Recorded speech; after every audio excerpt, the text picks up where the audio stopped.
कि मेरे खिलाफ शिकायत दर्ज नहीं करनी है। अगर तुम्हें लगता है कि सच्चाई तुम्हारी नजर में है तो तुम्हें क्या लगता है तुम मुकदमा जीत सकती हो? मैं इस खेल का बहुत बड़ा खिलाड़ी हूँ। मेरा नाम सुनकर लोग थर थर कांपते हैं। मेरे पास बहुत पैसा है। मेरे पास न्याय खरीदने के लिए पैसा है। मेरे पास झूठ बोलने वाले खरीदने के लिए पैसा है। अपने आप को बड़ा मत समझो। मैं तुम्हें पूरी तरीके से बर्बाद कर सकता हूँ।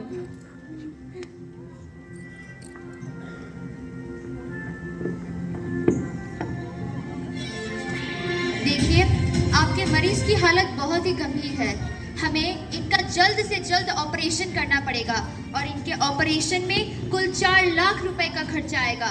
और यदि आपने इसे समय पर ना भरा तो इनका ऑपरेशन नहीं हो सकता।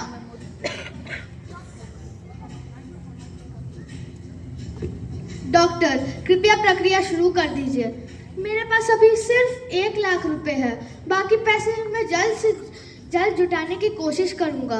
हमारे परिवार की आर्थिक स्थिति बहुत ही खराब है, इसलिए इन्हीं पैसों से काम चला लीजिए। बाकी पैसे मैं जल्द से जल्द भर दूंगा। देखिए, मैं आपकी परिस्थिति समझती हूँ, परंतु क्या आपको लगता है कि आप बिना पैसे भरे बगैर ही आप मरीज को अस्पताल में भर्ती करा सकते हैं? आप खुद ही देखिए, हमारा अस्पताल कितना बड़ा है, इसमें कितनी सारी सुख सुविधाएं हैं, इसमें कितने सारे विशेषज्ञ हैं। तो क्या आपको लगता है कि हमारा इतना बड़ा अस्पताल बिना पैसों के चल सकता है? आप कृपया करके यहाँ से चले जाइए और मेरा समय व्यर्थ न करें। इसे यहाँ से निकालो। डॉक्टर, कृपया ऐसा मत करिए, उनका ध्यान रखिए। यहाँ चिल्लाओ मत। पैसे नहीं है तो कहीं और चले जाओ।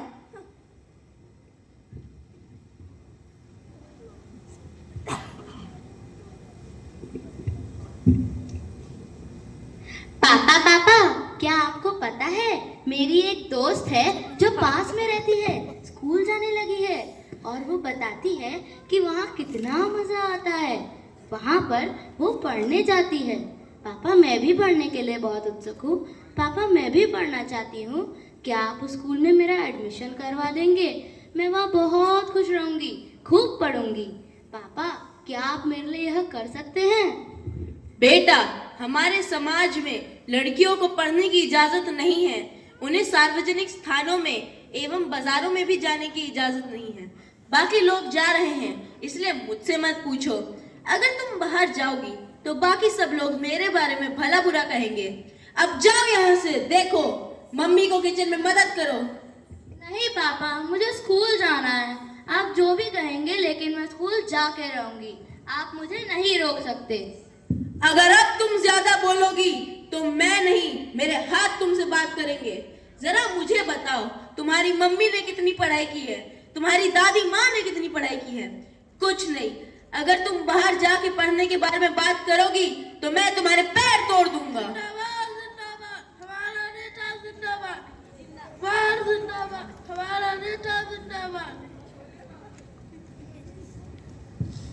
आइए आइए नेताजी, इतने समय से हम आपका इंतजार कर रहे थे। चुनाव के समय जो जो वादे आपने किए थे वह अभी तक पूरे नहीं हुए।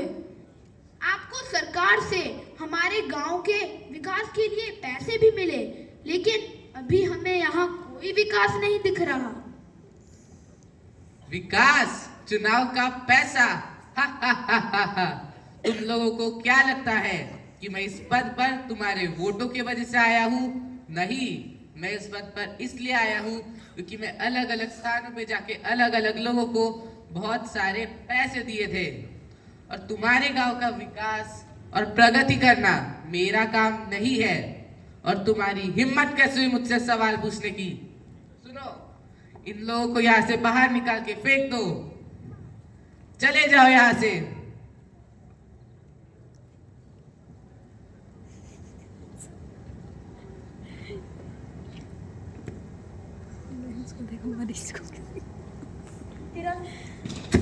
तिरंगे की छाया में खड़े हम सब, पर सच धूप में जलता रह गया।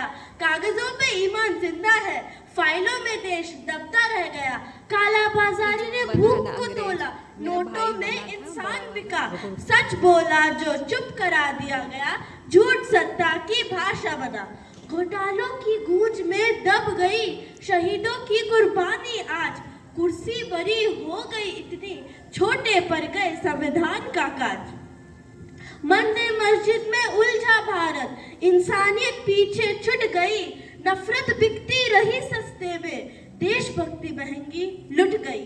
पर अब भी राख में आग है, हर युवा में एक सवाल है, जो चुप रहेगा वो दोषी है, ये आज का सबसे बड़ा सच है। उठो, आवाज बनो देश की, कलम कर्म और ईमान से, भ्रष्ट नहीं बेहतर भारत करो, सच साहस और पहचान से।